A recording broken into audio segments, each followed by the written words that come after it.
Everything is starting, the recording starting.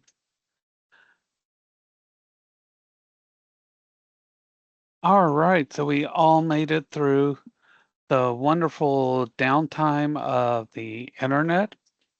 And so Amazon Web Services crashing everybody all around the globe. That was wonderful. And so that was just an incredible experience for everybody. So, one of the first things I want to point out, you'll probably be getting a message from Dr. Parker. On Thursday, the class was supposed to end at 10 o'clock. That has been extended to 11:59. So you have 2 more hours on Thursday. So want to make sure that everybody knows. That may not sound like a lot, but when you're trying to finish something up last minute, 2 hours does make a difference. So try to plan your time. Make sure that you are catching up on everything. Um, at that point, everything will close and lock. Dr. Parker can't extend that, okay, like she would be able to any other extension.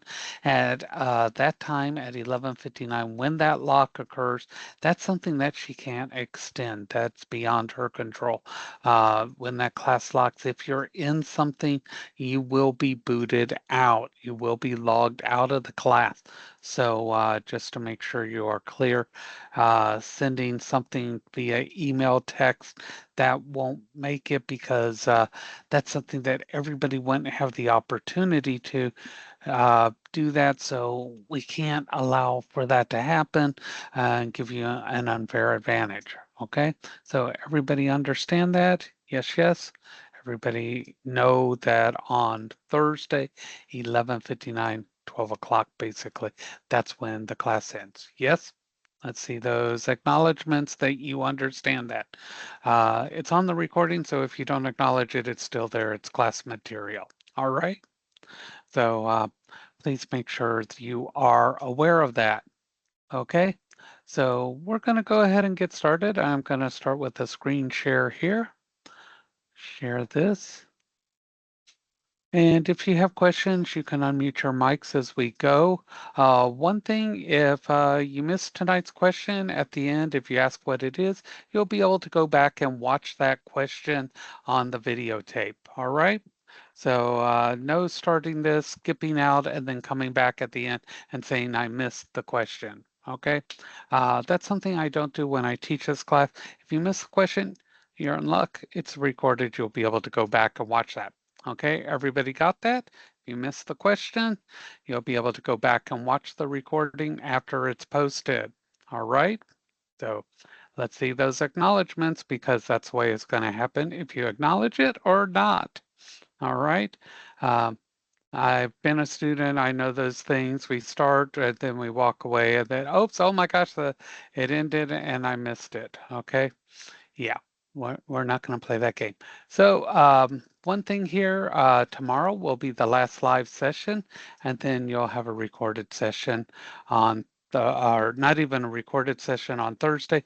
You'll go into the assignment just to get the question for that day.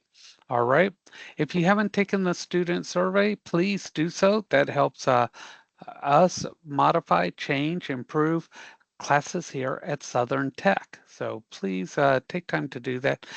Dr. Parker will not know who did it, who didn't do it, what you filled out or put inside there. So here we are down here on Tuesday. This is an interesting assignment. Has anyone ever been promoted from a regular worker up to like a shift supervisor or a team lead, something where, all right. So sometimes people look at you a little bit differently. Now, this assignment has 2 parts. Make sure that you do both parts to get the full value out of it and the full points. In the first scenario, it says you get along really well with the staff, okay? And you cover for them instead of disciplining them. Kind of, you got my back, I got your back, and you watch out for them and you thought they did the same.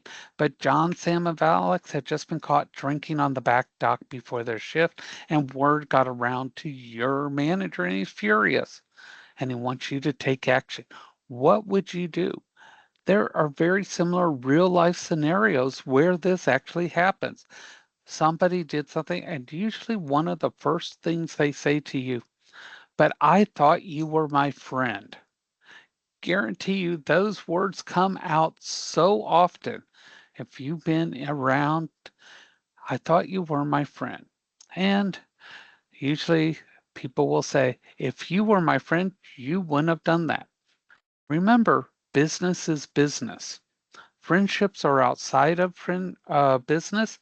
You have to keep them separate. Friendships do not belong on the job. You can be friendly on the job, but you have to learn to separate those. If you can't separate them, don't work with people you're friends with.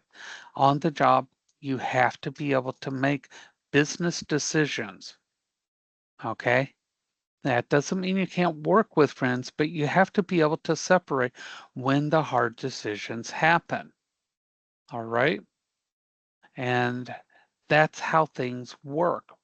Businesses get accused of being very cold. Businesses have a purpose, and that purpose is to make money. Okay, there's other things that are out there that are designed to help or to do this, to do that. There are charities, there are nonprofits. Those are not always the same thing. A charity and a nonprofit are not always the same thing. A nonprofit just means they take their profits and put all the way back into the business, but it doesn't mean they're a charity. It doesn't mean they give things away. Okay, so know that there are different levels of businesses, and you need to be able to work inside that business and think at a business level. That's part one. Part two, Ellen's been with this company, we're calling it ARG, for 3 months, and she's not a very good counter person, and she wasn't very polite to a guest. And the guest wasn't really offended, but wanted you to know. When she comes in, you ask to speak with her. And what would you do? Now, when I've taught this class, there's been an entire range of responses. There is no incorrect reply to either one of these. It's how you would handle it. Okay? Has everybody got that and knows what to do there? So you'll click Start Assignment, come down here to Text Entry, type in your responses, or you can do a file upload and submit a Word document, etc. If you're really energetic, you can actually come over here and see this symbol that looks like a little musical note. If you click that, you may not know this, but you can do upload or record media. And right there, when you click on that, you can do record. And what's going to happen is it's going to open up your camera and your mic, and you can do start recording, and you can actually record yourself and your answer. So you can do that as a audio video recording as well. All depends on which way you want to do the replies. So that's an interesting one for those of you that think you might be moving up. And we'll talk about what to expect on Thursday. We'll discuss that tomorrow. Any questions so far? Or everybody good? Show of emojis. Everybody's good. Got one, got two, got three. Look at that. We're in emoji heaven. All right. So let's go ahead and get into this. It's not a real long presentation tonight. That's a good thing, right? Yeah, that's a good For thing. some reason, like What's that? I said, for some reason I can barely like hear you. It's very low. Okay, let me see if, did that help? Moving my mic? Can you hear better? Nah, it's still low. Everybody else, can y'all hear better? Is everybody else hearing okay? Yeah, they're hearing okay. Um, Fine. Yep. okay. You might want to log out, log back in. Sometimes that corrects that situation. Okay, Um, see if that helps. Okay. Just kind of okay. click out and I'm back in. All right. So tonight, We're going to be talking about multi-generational workplaces. And what a multi-general workplace is, and it sounds very technical, it's pretty much where most of us work. People are different ages. So let's take a look at that. It's not going to be very long compared to last night's. Last night's was long, or last week's, I should say, was long. So let's take a look at this. So we're going to start this one. Let me swap this out here. There we go. Let me get my iPad down here. Do, do, do.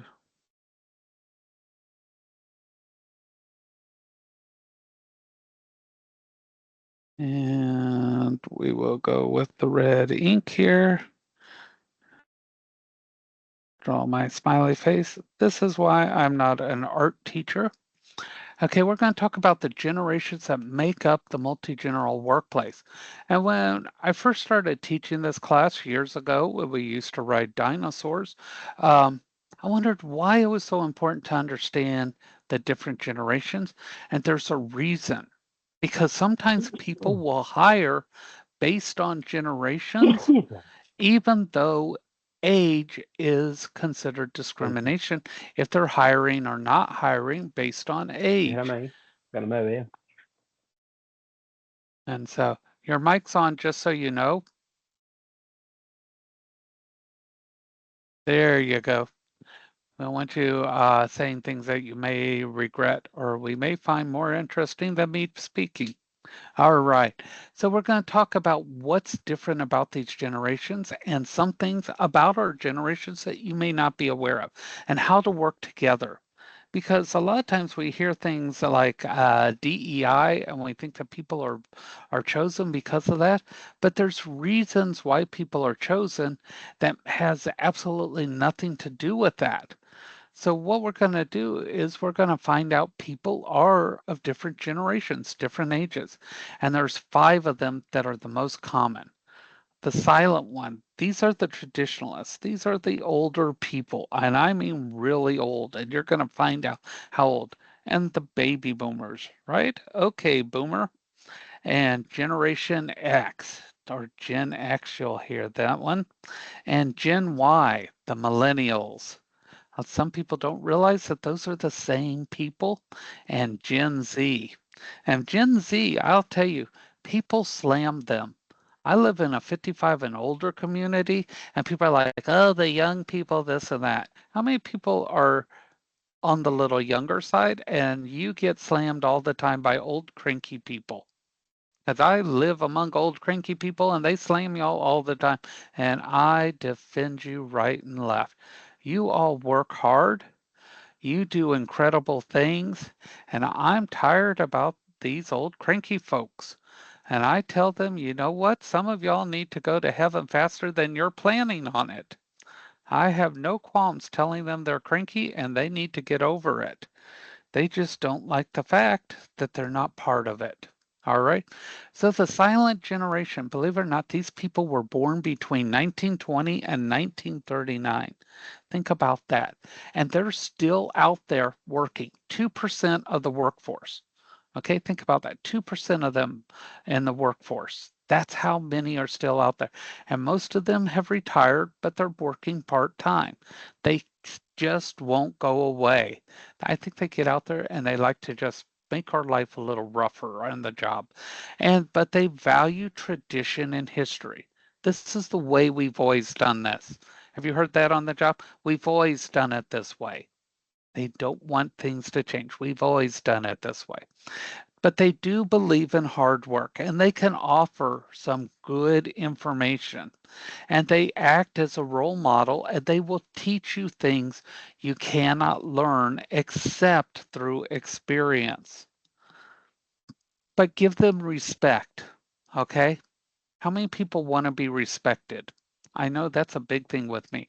Respect everybody and be respected. Don't let people disrespect you ever, okay? You earned it. But these people went through the Great Depression where they had nothing. They had to stand in line for tickets to be able to buy a loaf of bread, if they even got a full loaf. They went through the roaring 20s where it was party time, the liquor flowed, and they had a great time.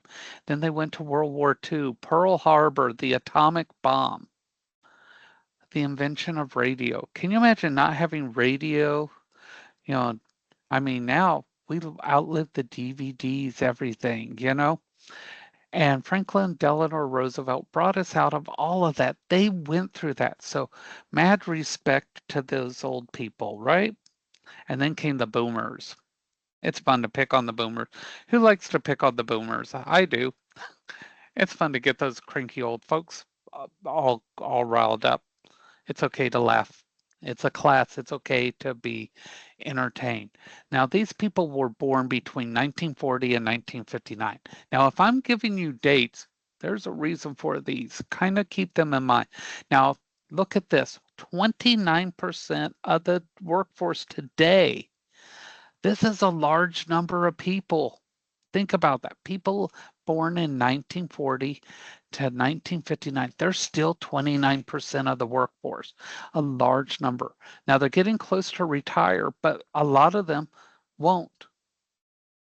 You know why? They can't afford to. We've got a society that can't afford to retire because they didn't get the education that you all are getting. They don't have the same skills in the way that you all do. You are doing it the right way. Some of them have not, okay? But they value individual goals and achievement, and you start from the bottom and you work your way up. You all won't be starting at the bottom. You'll be able to start a little bit higher up.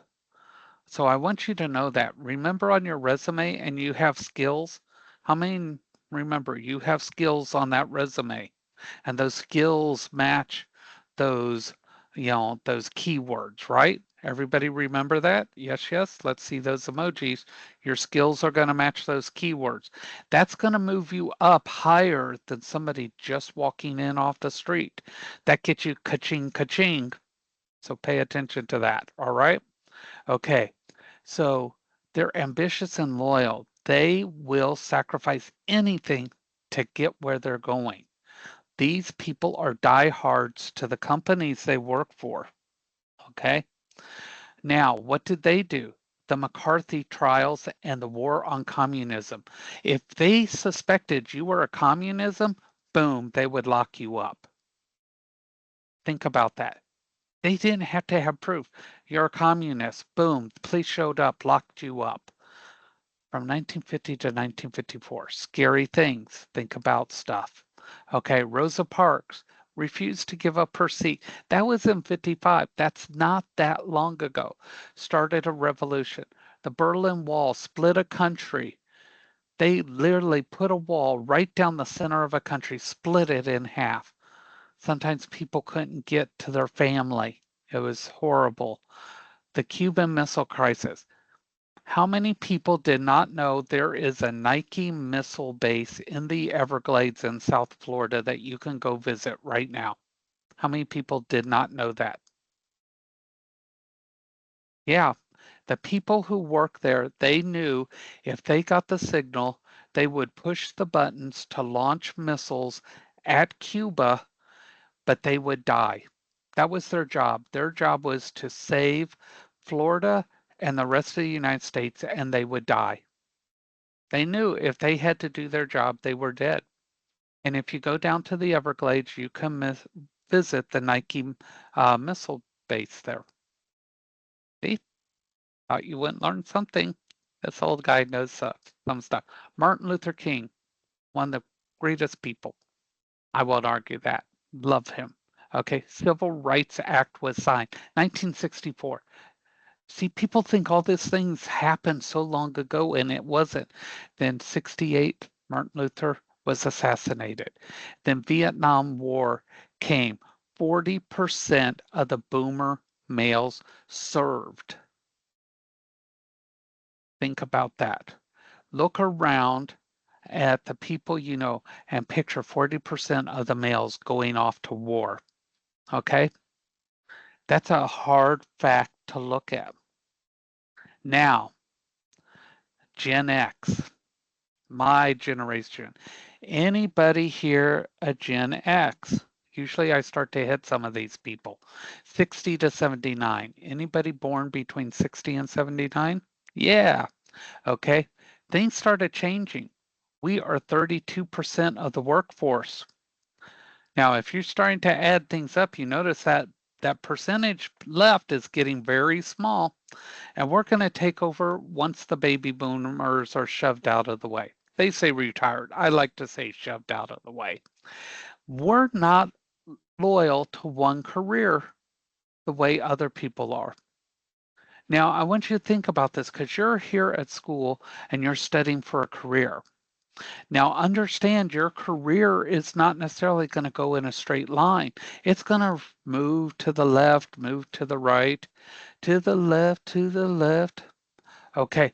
The reason being is your career is going to let you expand into areas of that career. You can specialize into things. Starting with Gen X, we're like, we can move from one job to another and take those skills. Now, how many people remember transferable skills? Y'all discussed this, I know.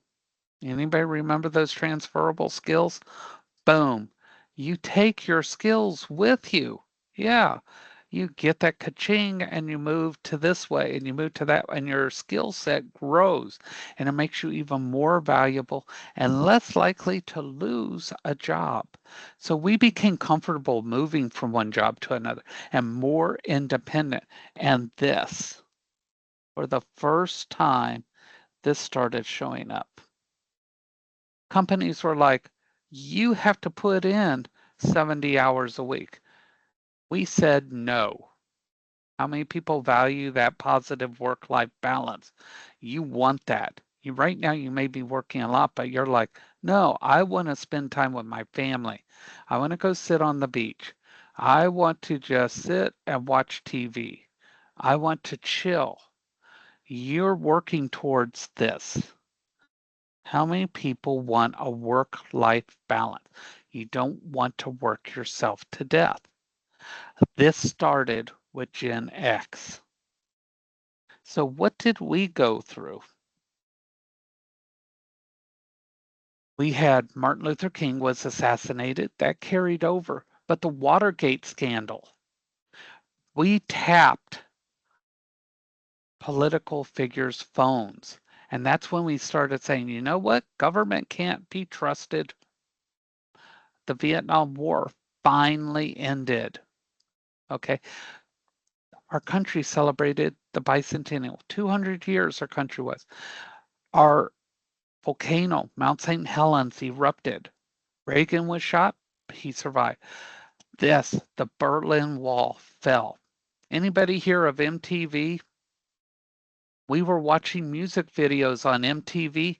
They interrupted them to show communism failing with the Berlin Wall falling. The song um, from U2, Under a Blood Red Sky, playing as the wall fell. Amazing. The Challenger space shuttle exploded. We all watched in horror as that happened. Anybody like grunge music? You can thank Gen X. It was born with us. Okay. Then we had horrible things, terrorist bombing of the Trade Center, uh, O.J. Simpson, Oklahoma City bombing, the bomber of the Olympics, and then President Clinton, he did some naughty stuff there. Of course, he said he didn't, but we knew he did, and it came out that way. And then along come the millennials. So where are my millennials? Where's my Gen Y? Woo-wee. Yep, there we go. Now, this is funny. I had somebody tell me they were a genie. I'm like, what do you mean you're a genie? They said, Gen Y, Geny, genie. I had never heard it called that, and I cracked up. And I like, okay, yeah, okay, genie, just like okay, boomer. If you want to call yourself a genie, go right ahead. That's up to you. But Gen Y or millennials, 1980 through 1999. 1999, great song by Prince. Got to see him in concert 3 times. Every time was phenomenal. You guys, 34% of the workforce. Think about that. That's a lot of y'all out there working. You grew up with technology because computers were in the homes in the early 80s. Okay? It was there with you. You grew up with them. They may not have been in your home, but they were there. You apply technological skills in the workplace better than most people. This gives you a leg up with other people. Now, how many of y'all consider yourselves multitaskers? Yeah, you're better at it. Okay. Do you see where we're going with every generation has different skills? You value that positive work-life balance. You have different outcomes than other people. Now look at things that you did see. You saw the Soviet Union fall in the 80s like us. The first Gulf War. You saw the Oklahoma City bombing. You saw President Clinton get impeached and acquitted. The Columbine massacre. Horrific. The Enron scandal with all that money, the big fake investment scandal, the September 11th attacks, okay, Hurricane Katrina. But we saw Barack Obama elected, the first Black US president.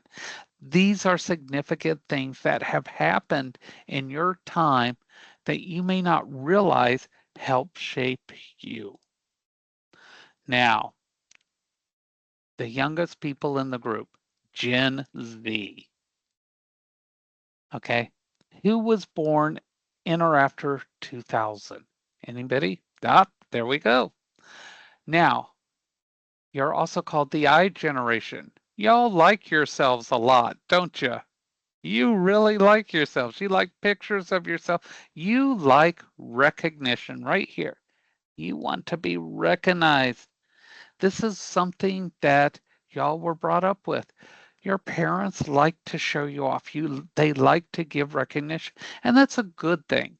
Don't look at it as a bad thing, you know?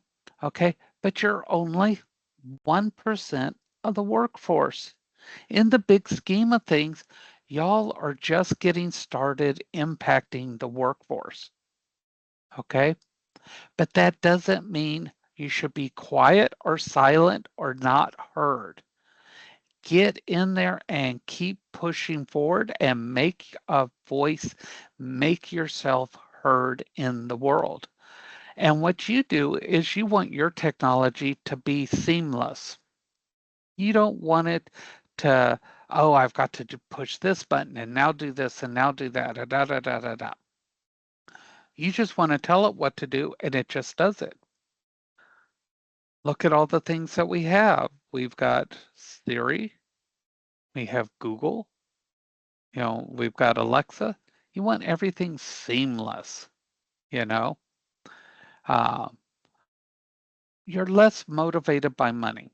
Okay. Now, let me clarify that. You would rather have experiences or the stuff you can get with the money. You like to share things, you like to experience things. The actual cash is not as important as the things that come with that. And you're more aware of your surroundings with that technology. You get in your cars, you have cameras that look all around you. You have your GPS. You can find your phone. You can look at your watch. You can locate your friends. You know how to use everything. You have security cameras. You have everything. And you use it to your advantage. So, does everyone see how each generation has pluses and they have minuses depending on what you need somebody to do? And employers also recognize this. So what happened with Gen Z? 9/11 terrorist attacks carried out, kill over 3,000 people. Supreme Court legalized same-sex marriages. 2008, a recession hit here, and millions now lose their homes, savings, and jobs. Donald Trump became president of the United States, and he was just a host of a TV show. Okay. Again, you were influenced by Barack Obama being the first African American president. Me too. A lot of people really didn't know what it was, but these were women who share allegations of sexual harassment and assault. That is significant because it was the first time these topics were brought out into the open. Black Lives Matter was founded because of the acquittal of the man who killed Trayvon Martin. A lot of people have heard of the topic but didn't know why. COVID-19 outbreak was a pandemic, not just here, but globally. So these are things that are all shared in your generation, big influences. Now, this is your assignment tonight, okay? And there's multiple parts to this. So please take time. I'm going to keep it up here a minute. What time does the class end? Or no assignments are accepted afterwards on Thursday. I went over that at the very beginning. So I told you that the class will end on Thursday at 11:59 or midnight, and nothing would be accepted after that.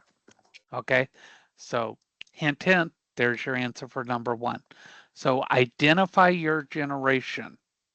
Okay, so make sure you paid attention to what generation you went into and share one event that you believed helped define your generation that you recall experiencing. Think about the ones that you recall, okay? Something that happened that you remember, all right? So we're going to go on here. So now let's think about the generations and why it makes a difference when you're looking at uh, hiring and in the workplace. So we're going to go back to the traditionalists here, okay? Right here. So they tend to be loyal to the organization, the company, okay? The boomer tends to be loyal to the team. They're going to add value because they're going to go that extra mile. Gen X is loyal to their manager. So they're going to be whatever the manager wants. I'm going to do that. Millennials, they're loyal to their colleagues. I'm going to back up whatever so and so does. So, depending on who's doing the hiring, this can mean you're in or out. The deck can sometimes be stacked against you, or it can be stacked in your favor. So, I want you to understand that sometimes when you go in for an interview, you have to overcome things that may or may not always be fair. And that's when you rely on your other skills. This has nothing to do with DEI. And sometimes it was labeled as that. Well, they chose this person because of this and that. No, they want somebody who's loyal to the company. You didn't come across as being loyal to the company. You sounded more like you would be loyal to the team, which is a great thing, but that's not what they wanted. They break up teams over and over and over again. They want you loyal to the company, or you're going to be loyal to that manager but the person doing the hiring wants somebody who's loyal to this, etc. Okay? Now, authority. Traditionalists right here, they respect authority. And all I can think of, forgive me, is Cartman from South Park with respect my authority. I'm sorry, but South Park runs you for so many things. Um, they respect authority and hierarchical systems. What that means is everything has a place moving up and down. Boomers challenge authority and they desire flat organizations. That means everybody's equal, believe it or not. So they really don't like that. So think about their age group. They were Woodstock, they were the hippies. So they did challenge authority. So when you think of that, it makes sense. My generation, we're unimpressed by authority. We expect their competence and skills, though, to be respected. So it's like, yeah, so you're this title. Prove it. Show me you're competent, and then you have my respect. Now, the millennials, let's look at those. Now, the millennials, they respect the authority figures as long as they're competent. So the millennials, in my opinion, they have it correct. So all you millennials, round of applause for you. I actually think you have it more correct than my generation. You respect the fact that the person got the position and those that demonstrate the competence that may not have got the position. Because sometimes people get a position based on who they know, not what they know. But you will give either person the respect. Okay? Now, traditionalists, they're linear. They go straight line, start to finish.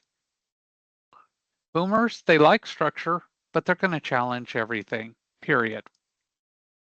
My generation, we're flexible. We wanted to change the rules. How about this? How about that? We want things to change. Okay? Millennials, you're more fluid and you want to create the rules.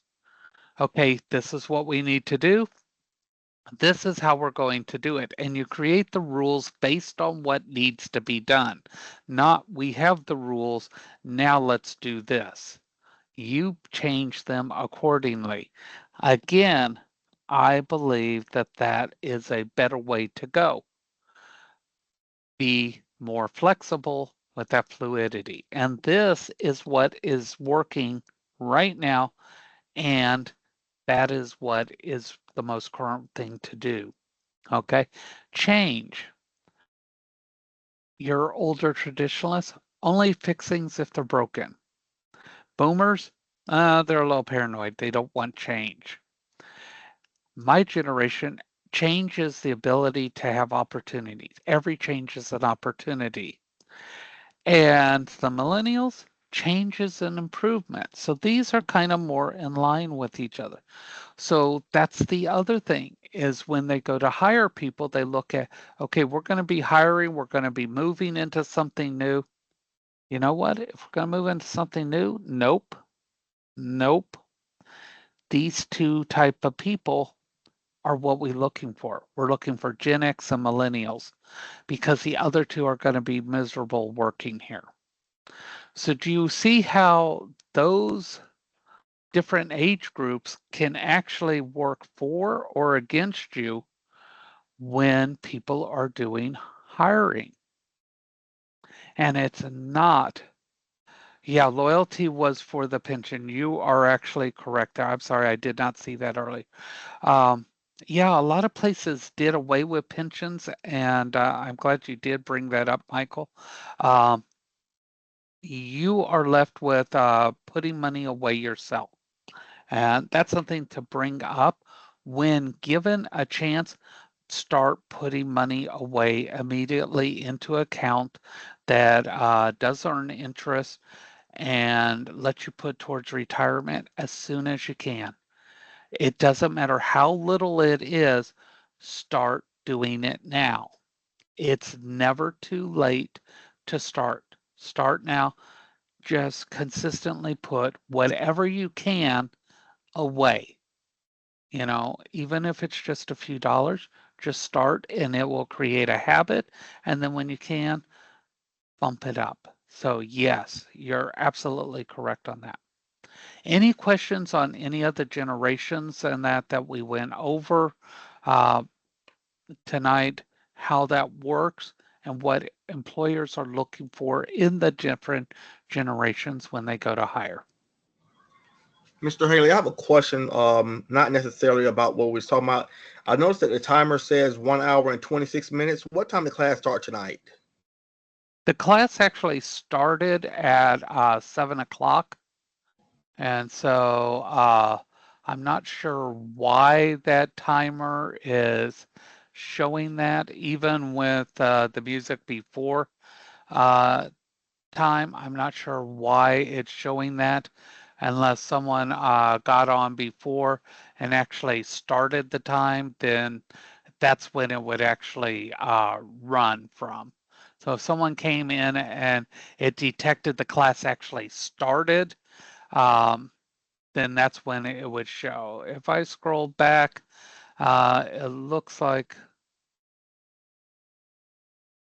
yeah, someone kicked it off at 6:14, but I don't know who, but I did not actually start it until 7 p.m. So you did not miss anything uh, when you came in. Okay. So somebody came into the class and they triggered a starting. So that's what you're actually seeing, that elapsed time up there. But even the recording uh, won't have that extra time in there. All right. Okay, Any other thank you, sir. questions? Absolutely. Any other questions? All right. So I'll go ahead, close this up, and put the recording out there in case anybody missed anything or they want to go back and refer to it. And tomorrow will be the last live session, and then Thursday you'll just have that question to look for. All right. Y'all have a great evening, and we will see you tomorrow.